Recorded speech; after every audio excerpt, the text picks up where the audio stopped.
All right, welcome back. Now we're going to get into using a professional camera for doing photogrammetry. And you can see right here we have the Sony a7R III. That's the camera I'm going to go over first. And let's get into it. Okay, of course, you can see the camera body here. And this is the sensor. Of course, this is the mount. It's called E-mount. And you can see the front dial right here. This is going to be your aperture. Let's go ahead and look at the bottom here. This is the battery door. You just pull this little lever over and it will open. I'll show an example in video later. We should also talk about the fact that this is a 1/4-20 mount, so this will go into your tripod. And this is the right side of the camera. This is where your memory cards go in. Now, weird thing with Sony is that the label for the memory card actually goes away from you. So don't try to shove your memory cards in and like push them hard. If they don't slide right in, you have it facing the wrong way. Just be aware of that. And you just pull this little lever down right here and the battery card will open up. The slot will open up. Okay, and then this is the other side and you will access other ports over here. Like there's a USB-C port here that if you had to transfer the pictures directly off the camera, you could. You just have to put a USB-C to whatever it is on your computer and set it up for data transfer. There's also the flash hookups is in here, and we'll look at that in a video in a little bit. But you don't have to worry too much about these so much. Oh, here we go. So here's the USB-C. This is a micro HDMI, and this is just a regular. What's that older one called? I forget, but that's one of the older like micro USB, I think is what it's called. This is a mic jack, and then this is where your flash will go in. Okay, on the top, obviously we have the on-off switch right here. We have the dial. We're going to set it to manual. You have to press this button in a little bit as you're turning the dial, otherwise it's locked. So that's something to be aware of. This is exposure compensation. We're not really going to worry about that. Just leave this at 0. Okay, so in the back, you can see it has a tilt screen, so you can pull the screen off and tilt it a little bit. It doesn't fully articulate to the front, but it does allow you to tilt it, so that's helpful. We've got a bunch of other buttons. I'm going to show examples of me using these buttons and changing menu items and stuff like that. But this is a function button. If you press up on this little round dial right here, it's actually like a D-pad. And so you could change the display, what's displaying on the back here. So if you accidentally hit that, you'll see that your display might change. Well, you just hit that again until you get back to what you want. This is a back button focus, or you'll see I'll use this for zoom later in one of the videos. And there's a joystick right here that we'll use. We'll use the menu button. We'll use the play button to play back the pictures, and the garbage button because I accidentally took some pictures I didn't want, so I had to throw them out, but it was a good example. And this is the shutter button back here. And then the way the ISO works is you press this D-pad towards the ISO, and then you turn this dial back and forth to change the ISO. Okay, that's the other tilt. And this is a straight on back view. It does have some touchscreen functions, but it's not great. So I really just use the joystick and the D-pad most of the time. There is a center button here. I didn't mention that. There's a center button that you press to basically select whatever you're on in the menu. So that's what's in the middle right there. And that's it. And then here's the lens that we're going to use. It's a Sigma AF, that means automatic focus, 35mm f1.4 DGDN art lens for Sony. It's a great lens. It's fantastic. Can't knock it at all. And this may seem like a lot of money, but it's actually really, really cheap compared to what some other lenses might actually cost. So not knocking that at all. And that's it. Let's go ahead and jump into some of the functions of the camera and setting the camera up. Okay, so let's start off with the most basic of functions, and that is, how do we turn the camera on? It's pretty simple. There's a little on-off switch right here. Make sure the battery's in, of course, and all you have to do is switch it like that, and the camera should be on. The next thing we're going to want to do is set the dial to M, which corresponds with this little tick mark that's right there. There is a little button in here, and sometimes it can be tricky, but you just press the button in to switch and then let go, and then it should be locked into place. It shouldn't turn unless you press that button in again.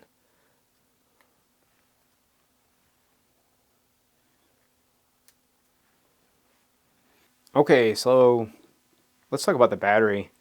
Basically, there's like a little clip here, and you just click it with like a fingernail, and then there's a little blue tag right here, and you just clip.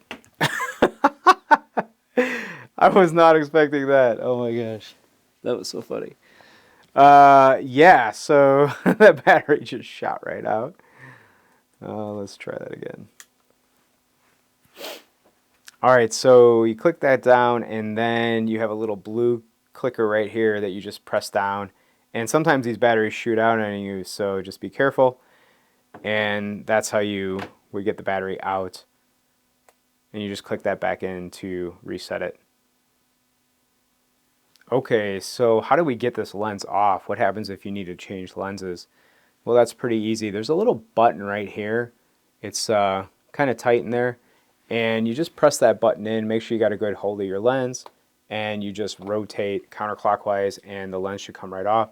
And you'll notice that there is a white dot, and there's also a white dot right up here.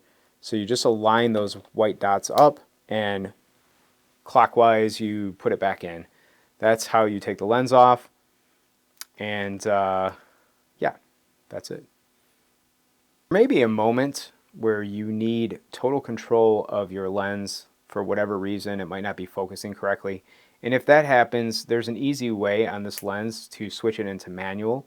So all you have to do is flip the switch down here to manual, and then the lens can be controlled manually through this focus ring right here. If you notice, there's actually a little port right here that shows you where you're focusing.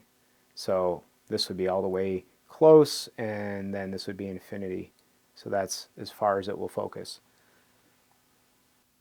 Alright, so the next thing we want to do after we have it set to manual mode, which is the M, then we want to understand how to change the shutter speed, the aperture, and the ISO. This is actually pretty simple with the different dials that it has on here. If you look closely, you might notice that right here underneath this this little thing right here says ISO. So if you actually press this to the side once and then you roll this dial, you can see I can change the ISO like so. And then when you got what you want, you just press the middle button and it will set it. So one more time to set the ISO, just press once to the side where it says ISO this direction. This is actually like a kind of like a directional pad on a game, and then you just roll this little wheel like so and press the middle button. As far as the shutter speed is this dial right here by my thumb. So if I go ahead and roll this back and forth, you can see it's bringing the shutter speed faster. This is bringing the shutter speed slower. And that's it. You don't have to actually hit anything. It'll just set itself once you let go. And then for the aperture, there's actually another dial that's right here by my finger. It's just below the button. That's your shutter button up here. But there's a little dial here, and you can roll this little dial back and forth. It works just like this one, and it will change your aperture. Alright, so once it's changed, you can go ahead and set it by just letting go, and it will set itself. Okay, so the next thing after that, if you want to review a picture, it's this play button right here. So if we hit play, you can see there's a picture I took. I can roll through this, and we can see a bunch of different pictures that were taken. And I'm just pressing the directional pad here to go through these pictures. If you want to get back again, you can just hit the play button again, or if you want to get back, you can also just hit the shutter button and it'll take you back. Now if you want to throw out a picture, for instance, let's say I want to throw this picture out, I can go ahead and just hit this garbage can right here and press up on this and then hit it, and then it's deleted. Now that's gone, so if I needed it, don't delete it obviously. This is also kind of like a joystick thing right here, And we'll get into this later because you put your thumb here to move your focus. So let's go ahead and get back to our main screen. I usually just hit the shutter button. And there's an FN button right here, and that's a function button. So this is used a lot. You press the function button, and this has basically most of your main functions. For instance, this is the drive mode, and typically I'm using single shooting. Unless I'm worried about the tripod moving, then I might actually use the 2-second delay. So that'll just count down 2 seconds before it actually fires the shutter. But most of the time for photogrammetry, we're going to use the single shooting. And so if I hit the function button again, it brings me back. This is another setting you'll end up using, which is the focus mode. And I'm going to suggest using the DMF mode. You can use, the autofocus single shooting mode in some cases, but the reason why I use the DMF mode for photogrammetry is so this actually allows you to control where your focus point is, and that way you can have an exact focus on the right thing. So I'm going to go ahead and just hit the function again. And once you have that DMF set, you can come into the focus area, and then you can roll through these different options. Usually when I'm using the DMF, I use this expandable flex spot or the manual flex spot, which either one of these will allow you to actually move with this joystick where you want to focus exactly. So if I want to focus on this character's head, I can do that. And then I have a back button focus right here, and I can just hold that down, and you'll note that it focused right on their head. I can move it back to the chart back here and hold that back button focus. So it works wherever you want to focus on. Now you'll notice there's these little red lines that show up, and that is showing what is in focus. That's called focus peaking. We'll go over that later. So let's go back here. You can also set the ISO inside of here, so you just click in there and then you can roll it just like we did before. Hit the function again. I always set this white balance to Sony. Even if it's not Sony, I typically set it to that because I just keep it on the same setting all the time, because you can change this in post when you're post-processing your images. You can change this as long as you're shooting RAW. If you're shooting JPEGs right out of camera, then you can't change it, but that's why I always shoot RAW. All right, what else? Inside of here, this is pretty much it. I do make sure that my creative style is set to neutral, but I'm going to show you how to do that through the menu system, but you can do it within here as well. The next thing we want to look at is the main menu button. So I'm going to go ahead and hit menu, and I'm all the way in my menu, so I'm going to bring it back to the first menu. So the way this works is that this is considered menu 1, and then these little dots on the bottom are the pages. So within menu 1, there's all these different pages, and we'll go through what you need to set up or what what's important. Okay, so first off, if I just press down on the keypad here, you'll see that it goes and highlights the RAW, and this is the most important thing. For the first page is that make sure you're shooting in RAW.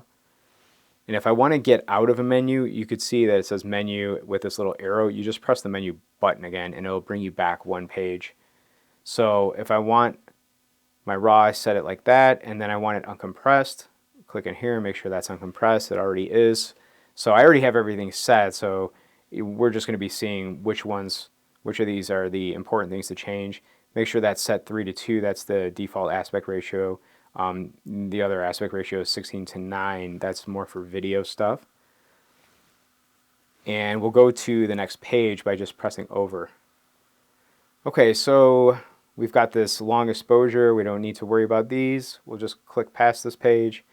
This drive mode we just set through the function button, so we don't have to worry about that. If you want to do time lapse, that's the interval shooting.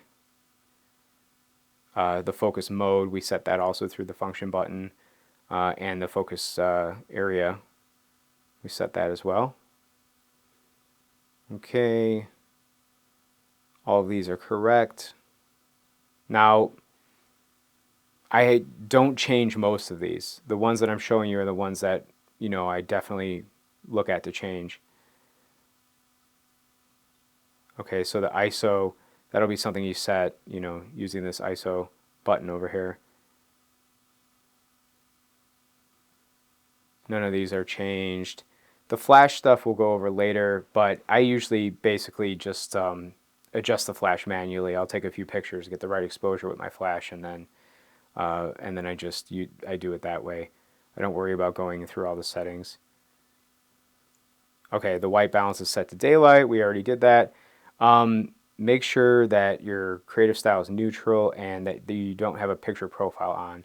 Because as you can see, if I flip through here, these change drastically. We don't want any of that. Just turn it off. Okay, so your focus magnifier might not be on. I usually have mine on, and that's more for if you're doing manual focusing. But I do have my manual assist on. I think that's pretty important, and you want to have the peaking settings set. So this is where those red marks were coming up on the screen earlier. So I have it on, I have my peaking set to low, and then I have the peaking color as red. You can change it yellow or white. I think red's easiest to see. And I don't need it too high. Sometimes if this is set to high, it's actually like too much red. So I want to see exactly where I'm getting focus. And it's hard to see from the back of the screen when you're taking pictures exactly where your focus is. So that's why I use the peaking to help me see that. Okay, all of that stuff is fine. And then it'll go to the next page if I just hit over. And this is mostly all video settings. There is one thing in here. Let's go down one. And it's over here. So you can set custom keys. So if I go into this one, just pressing enter, you can see that I have custom button 1, 2, 3. These 3 I have set specifically for me.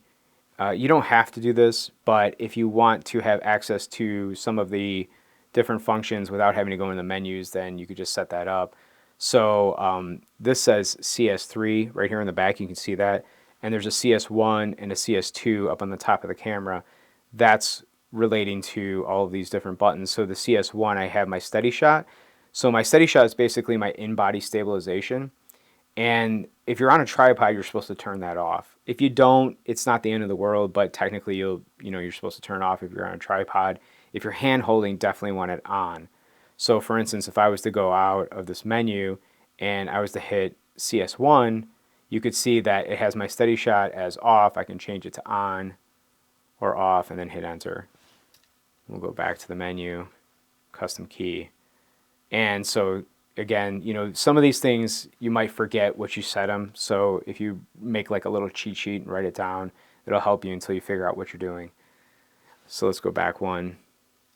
So there's other ways to, you could set a custom key for video and for playback. So we're not getting into that for this tutorial, but you have a lot of options. And if we hit over one, this is the network stuff. We're not actually going to be messing with anything in here. So I'll just click through it just to double check and make sure there isn't anything. Okay, so this one we do use. So the monitor brightness I have set to sunny weather. That means if I'm outside, it's it's easy to see. But if you're doing a lot of stuff in low light indoors or something like that, and you want to save your battery a little bit, you could change that. But this Sony battery is really good. I wouldn't worry about it too much. Okay. So this is all good. I don't really change much in here unless I'm doing something specific. These are things that you don't really have to worry about too much. I do use format a lot, and that is so that when I put the memory card back in after I've gotten my pictures off, I'll reformat it practically every time. Also, I set my file name to A7R, and this is kind of self-explanatory, but I'll just show you how to do it. You just click onto that, and I'll go ahead and just delete the R, and then I'll go ahead and put a new R in there. Oops. So you have to click it until it hits. You have to click it 3 times, and then you let it go for a little bit, and then hit OK, and then bring it down here and hit OK. So that way all of my file names will be A7R because I do use multiple cameras and I know which files are which. It's just easier for me to organize that way. Okay, all of this stuff is good and good. And now we're about to get into my custom menu. And so you'll see like I have the steady shot here and just a couple other things that I might use. Formatting, which I use a lot, and silent shooting. Sometimes like if you're doing nature stuff and you want to be quiet, you can turn that on. So as you can see as we go through these, I have just a bunch of stuff that I might use. Now, the way you add an item is you just come to this page and you can hit add item, and then you can go through. It's got every single item in the entire menu, so it can be a little confusing, but you can pick whatever you want. Like for instance, I could say the metering mode and then just hit enter. Actually, let me pick something that I might actually use.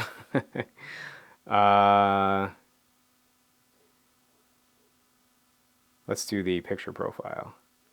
Okay, and so then it comes up with a little line, and if you want to change page, like you can start it in a new page, or you can hit back and then you just hit enter, and then it says added, and it'll go back. Just hit menu to go back, and then you'll see that now on that page is the picture profile on the bottom. So you can make your own custom menus. It's helpful. Okay, so if I want to get out of here, just hit menu again, and we're ready. And I'll show you really quick that if I turn this DMF off and just go to the normal single shot, you'll notice that the red that was in there before is not there anymore. So if I want to turn that back on, let's see here. There we go. So I have it on my C3. I can go ahead and turn it back on, and now you can see that red's back in there.